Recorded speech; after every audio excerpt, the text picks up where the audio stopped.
ವಿನಲ್ಲೂ ಸಾರ್ಥಕತೆ ತೋರಿದ ಅರಸೀಕೆರೆಯ ಯುವತಿ, ಅಂಗಾಂಗ ದಾನದ ಮೂಲಕ 5 ಮರುಜನ್ಮ ನೀಡಿದ 18 ವರ್ಷ ಯುವತಿ ಮೋನಿಕಾ ಕಾರೆಹಳ್ಳಿ ನಿವಾಸಿಯಾಗಿದ್ದ ಇವರು ರಸ್ತೆ ಅಪಘಾತ ಹಾಗೂ ಮಿದುಳು ಸಾವು ಸಂಭವಿಸಿತ್ತು. ಇವರ ಪಾರ್ಥಿವ ಶರೀರ ನಾಳೆ ಮಧ್ಯಾಹ್ನ 3 ಗಂಟೆಗೆ ಸರಿಯಾಗಿ ಅರಸೀಕೆರೆ ನಗರಕ್ಕೆ ಆಗಮಿಸುತ್ತಿದೆ.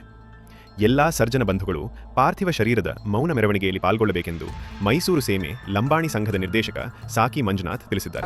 ಉದ್ದೇಶ ಏನಪ್ಪಾ ಅಂದ್ರೆ, ಕಳೆದ ಭಾನುವಾರ ಅಂದ್ರೆ 5/4/2026 ಅರಸೀಕೆರೆಯ ಗೀಜಿಹಳ್ಳಿ ತರಕಾರಿ ಮಾರ್ಕೆಟ್ ಹತ್ರ ಒಂದು ಅಪಘಾತ ಆಯಿತು. ಆ ಹುಡುಗಿ ಕಾರೆಹಳ್ಳಿಯ ಮೋನಿಕಾ ಎಂಬ 19 ವರ್ಷದ ಹುಡುಗಿ ಅಪಘಾತ ಆಯಿತು. ಆ ಹುಡುಗಿಗೆ ಚಿಕಿತ್ಸೆಗೆಂದು ಹಾಸನ ಆಸ್ಪತ್ರೆಗೆ ಕರ್ಕೊಂಡೋಗಿದ್ರು.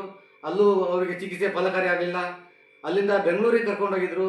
ಅಲ್ಲೂ ಚಿಕಿತ್ಸೆ ಫಲಕಾರಿ ಆಗದೆ ಅವರ ಕುಟುಂಬದವರು ಮತ್ತು ಕೆಲವು ಮುಖಂಡರ ಮಾರ್ಗದರ್ಶನ ಮೇರೆಗೆ ಆ ಹುಡುಗಿಯ ಅಂಗಾಂಗ ದಾನ ಮಾಡಿದರೆ ಒಂದು 4 ಜನಕ್ಕೆ ಜೀವದಾನ ಮಾಡುವಾಗ ಆಗತ್ತೆ ಅಂತೇಳಿ ತೀರ್ಮಾನ ಮಾಡಿ ಆ ಥರ ತೀರ್ಮಾನ ಮಾಡಿ ಅಂಗಾಂಗ ದಾನ ಮಾಡಿ ನಾಳೆ ಅಂದರೆ 3 ಗಂಟೆಗೆ ಅರಸೀಕೆರೆ IB ಹತ್ರ ಬರುತ್ತದೆ.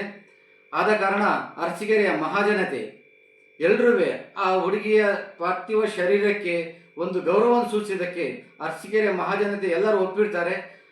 IBಯಿಂದ ಧನ್ವಂತರಿ ಮೆಡಿಕಲ್ ಶಾಪ್ವರೆಗೂ ಮೌನ ಮೆರವಣಿಗೆ, ಆ ಪಾರ್ಥಿವ ಶರೀರದ ಮೌನ ಮೆರವಣಿಗೆಯನ್ನು ಮಾಡೋಕ್ಕೆ ಅರಸೀಕೆರೆಯ ಮಹಾಜನತೆ ಎಲ್ಲ ಒಪ್ಪಿರ್ತಾರೆ. ಹಾಗಾಗಿ ದಯವಿಟ್ಟು ಹೆಚ್ಚಿನ ಸಂಖ್ಯೆಯಲ್ಲಿ ಅರಸೀಕೆರೆಯ ಮಹಾಜನತೆ, ಎಲ್ಲ ಸಂಘ ಸಂಸ್ಥೆಗಳು ಮತ್ತು ತಾಲೂಕಾಡಳಿತ ಎಲ್ಲರೂ ಈ ಒಂದು ಕಾರ್ಯಕ್ರಮಕ್ಕೆ ಭಾಗವಹಿಸಿ ಆ ಒಂದು ಪಾರ್ಥಿವ ಶರೀರವನ್ನು ಎಲ್ಲರೂ ಗೌರವ ಸೂಚಿಸಬೇಕಂತೇಳಿ ತಮ್ಮಲ್ಲಿ ಎಲ್ಲರಿಗೂ ಮನವಿ ಮಾಡ್ತಾ ಎಲ್ರಿಗೂ ಮತ್ತೊಮ್ಮೆ ನಮಸ್ಕಾರ.